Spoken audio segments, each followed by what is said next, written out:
ये तो फ्रेंड अभी हम जा रहे हैं अपने खेतों में।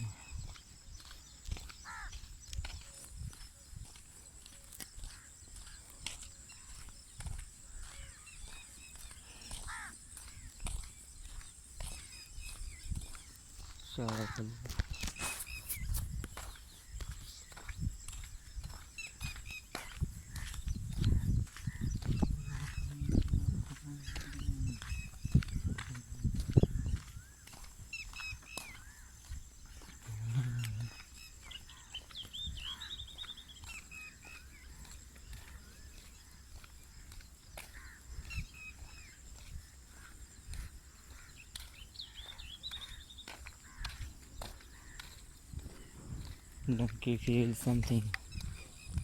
Donkey. ये टू डंकी हैं, ये कुछ फील कर रही हैं।